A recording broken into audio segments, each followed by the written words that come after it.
which I believe, and I can say, having left this thing, was one of the most successful initiatives undertaken in the reform process. But transformation isn't easy. We found in several ministries, agencies, and departments, you had square pegs in round holes. You could almost say that public sector transformation is not a JLP policy, it's not a PNP policy. It is national policy. There was political willingness, there was bipartisan support for going through with the reforms, there was societal support, a lot of societal sacrifices. People of Jamaica made a lot of sacrifices. And businesses, the private sector, everybody was engaged in this journey. We want to continue to reform the public sector, to allow the public sector to provide its services to the Jamaican people, provide services to the private sector. And the idea is that those services must be more accessible. Those services must be more affordable. Those services must be faster. They must be more personable and comfortable for the citizen. Watch Building a Better Public Sector, a 4-part docuseries right here on CVM, commencing April 5 and aired every Sunday in April at 3 p.m. Brought to you by the Transformation Implementation Unit.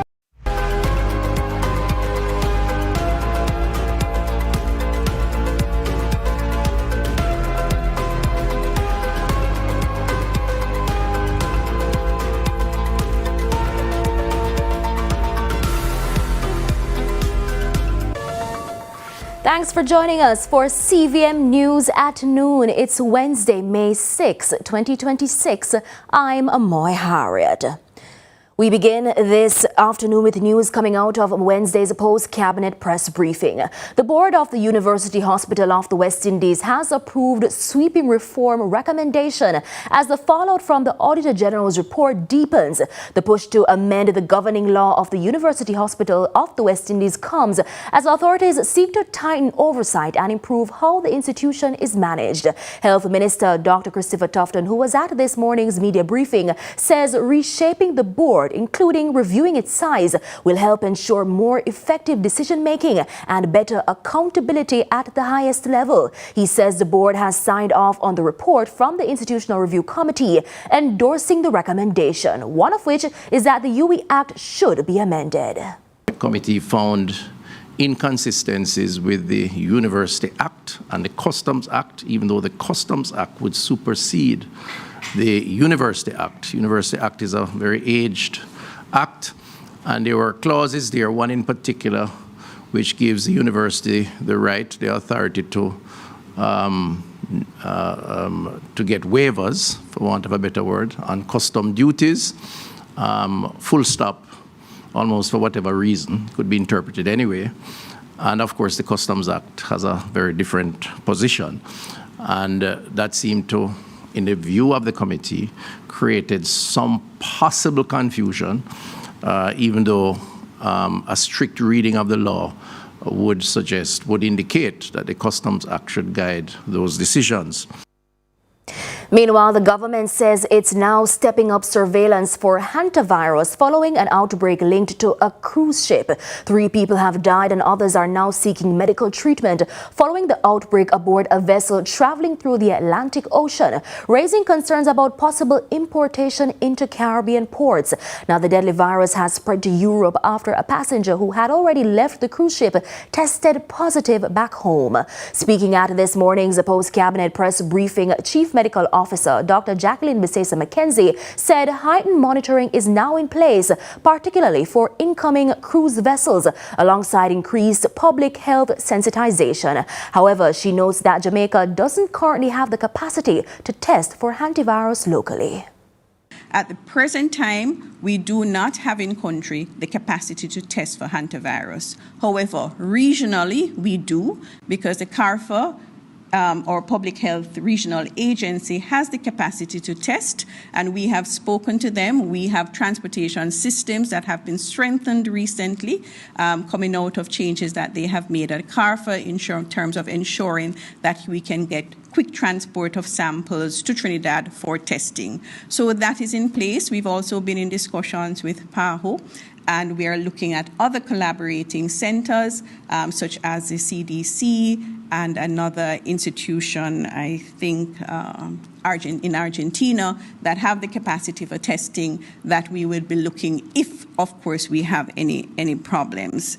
So, but just to say that just like with COVID, we have the ability to ramp up very quickly in terms of having our own testing, because we do have the equipment that can test. It's just for us to bring in the reagents and to do the training of the staff. An investigation is now underway into reports that the Greater Portmore High School has suspended the PATH program for its students. The school administration announced that the measure, which took effect this week, was due to financial constraints. Now, parents have since been urged to send students with meals until further notice. Speaking at this morning's post-cabinet press briefing, Chief Education Officer in the Education Ministry, Terrian Thomas Gale, said schools are not permitted to suspend PATH, especially without consultation with the ministry. That's quite unfortunate what happened at Greater Portmore. Our principals are leaders of the institutions. There are funds that are still within an institution that can be used at all times to ensure that our students are fed. It is a policy of the ministry that no child should come to school and not be fed.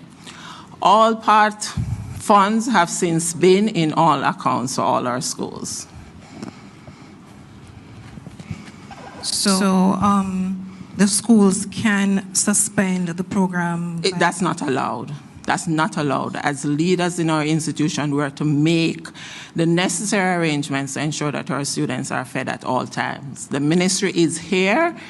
This was I was made aware of it in the media. At no time did I receive a phone call that there was this issue. So is the ministry currently investigating as to what led to the school suspending the program in the first place? And will any action be taken against the school? Well, the school has a board, and the region is currently doing their own investigation. Retirement security is national security. That assertion from Prime Minister Dr. Andrew Holness during his address to the Pension Industry Association of Jamaica annual luncheon, where he announced his support for the introduction of a pension auto-enrollment system for Jamaican workers and provided comment on a number of reforms intended to modernize the sector. A country cannot speak seriously about prosperity if too many of its workers reach retirement with no adequate income, no accumulated savings, and no cushion against shocks and vulnerabilities. Retirement security is therefore national security and must be a national priority. Meanwhile, the Prime Minister added that a system which takes into account the changing demographics of the population as well as the changing nature of employment would better meet the concerns of a workforce that currently has fewer than 1 in 5 persons enrolled in private pension arrangements. We are committed to reforms that expand coverage, strengthen adequacy, protect contributors, modernize investment rules, improve portability, encourage micropensions, and support the responsible deployment of long-term capital for national development. This is why the government will implement pension auto-enrollment. This is not forced savings, but what this does is to bring into the formal system the pensioner and have them registered up front. They can opt out if they want to. But the psychology, as was pointed out by your president, Ms. Goff, is that once you're registered, you probably stay. Lawyers for the prosecution and defense clashed on Tuesday about the admissibility of a statement by a deceased woman in relation to the death of a man in 2020. This as the trial of Tesha Miller and his 24 co-accused continued in the Supreme Court in downtown Kingston. Carla Ramdeen is tracking the trial. A detective constable told the court that on February 7, 2020, he responded to a call and went to Eureka Place. There he was taken to the kitchen area of the house where he observed the body of a man. The witness testified that its hands and feet were bound, lying in a pool of blood. He said he secured the scene and an investigation into the murder commenced. While at the scene, the witness said he spoke with a witness. Later, he also recorded a statement from the witness, which took him about 2.5 hours. He said she appeared distraught, but that he was able to clearly see her face during the process. When the prosecution sought to show a photograph, the defense objected, arguing the identification was vague and too much time had passed. The judge overruled the objection, and the witness identified the image as the deceased Shanice Roberts, who died of lung cancer and COVID-19 in February 2021. The prosecution then sought to admit Roberts' statement into evidence, but the defense, Denise Hinson, requested that it be edited to exclude hearsay. Another objection was raised by Sasha K. Shaw, who said it was a procedural objection, indicating that she had a problem with the method used. Under cross-examination, defense counsel Denise Hinson challenged the witness' ability to identify Roberts, suggesting the photograph was blurry and that there was nothing unique about it. The witness maintained he recognized her facial features, including what he described as her small nose. The defense further suggested that the witness could not be sure the person whose statement he recorded in 2020 was the same person shown in the photograph. The witness said, based on the distortion of the image, he said he was not certain due to its lack of clarity. The prosecution asked for the record to be replayed. There they pointed out that in the witness' response to the question, he said under his breath that it was a photo of Shanice Roberts. The accused, Michael Wallman, Jerome Spike, Nashawn Guest, and Giovanni McDonald, are on trial for knowingly facilitating the commission of the robbery and murder of Noah Smith on the counts 15 and 16 of the 32-count indictment. Cross-examination continues on Wednesday. Carla M. Dean, CVM News. Let's head now to a break, but stay with us for a live interview when we come back.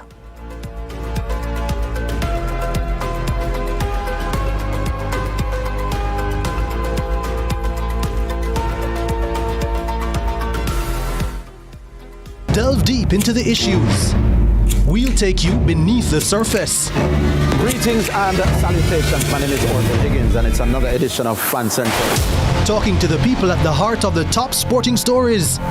Hear from your favorite sportsmen and women and the administrators who work tirelessly to make it all happen. It's live sports talk. I've written an entire article. Yes. Looking at all the major issues every Tuesday at 9 p.m. It's Fan Central.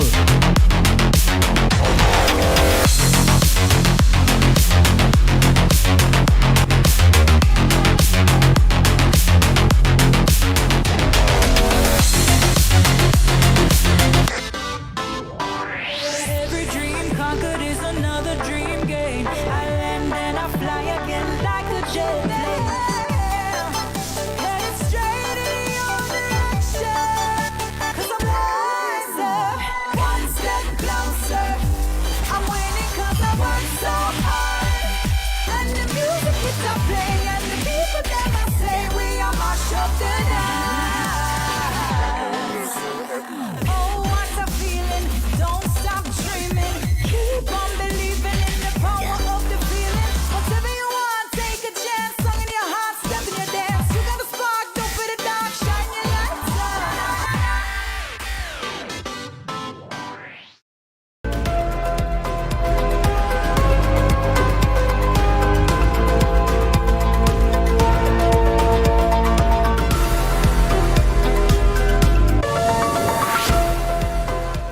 Welcome back to CVM News at noon. So today is Teachers' Day, a time to celebrate the dedication of roughly the 25,000 or over 25,000 teachers that we have working tirelessly in Jamaica. But even as we recognize their impact, the day is clouded by ongoing challenges that continue to face teachers in the profession. We're joined now by President of the Jamaica Teachers Association, Mark Malavo, who is joining us via phone. Good afternoon, Sir Malavo. Hi, good afternoon. Thanks for having me. From your perspective, what are some of the biggest challenges now facing our teachers? Well, of course, you know, we have been, a number of our teachers have been devastated in the passage of Hurricane Melissa. A number of them continue to struggle, you know, just to recover from all of that. From where we sit as the JTA, we are doing the best that we can to see how best we can, you know, assist them.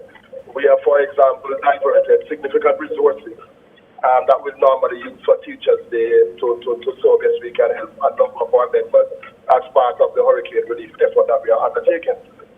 In addition to that, we continue to maintain that the fight for increased salaries and better conditions of service is a fight for social justice. Our teachers continue to be among the lowest paid in the Caribbean.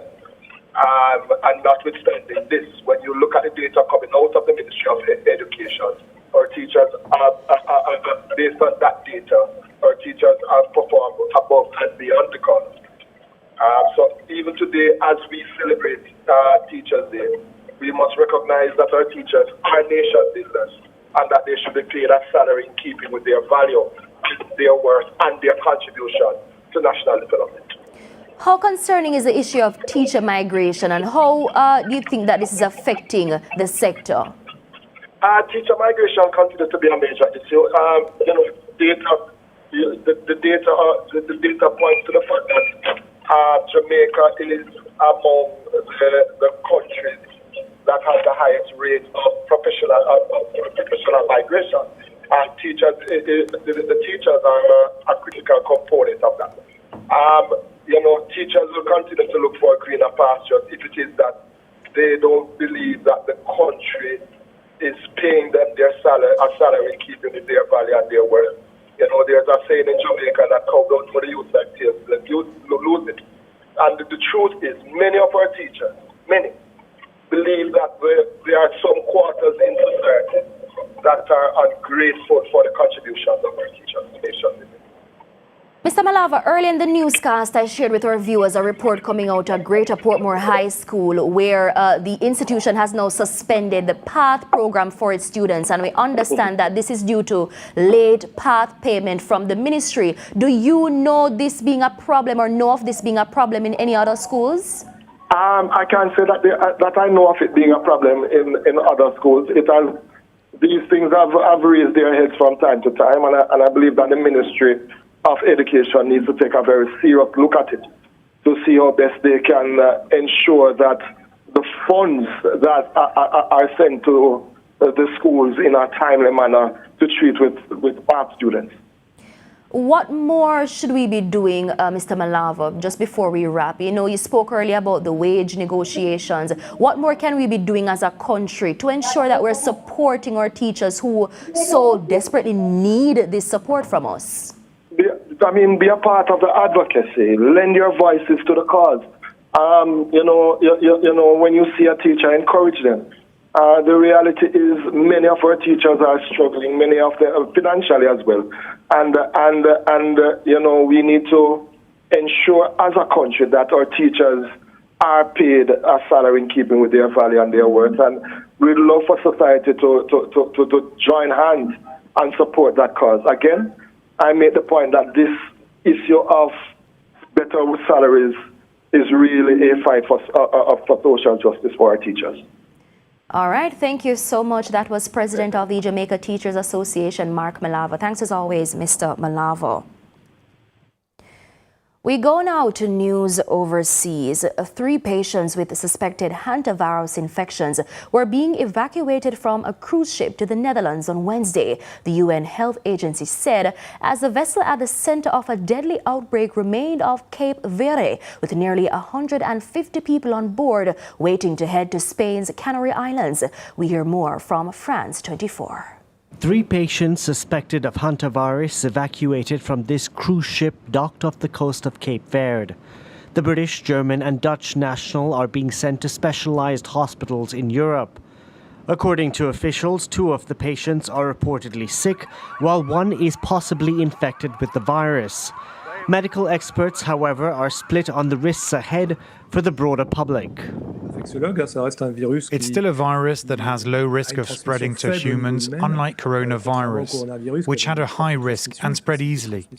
We need to see how things evolve and not give in to panic, even if it's been tragic for the families who have lost loved ones and for those on the ship. It has a reproductive rate of 2, meaning that one person may transmit to 2 additional person this virus. And so it is not something which will be rare. And it is expected also that probably other cases will be identified in the boat because... The fate of the remaining passengers aboard the cruise vessel operated by Dutch firm Oceanwide Expeditions has been in limbo since Monday after authorities in Cape Verde denied the boat permission to dock. Spanish authorities said they would receive the ship in the Canary Islands, but local authorities and residents are up in arms. If we don't have appropriate information to guarantee the protection of our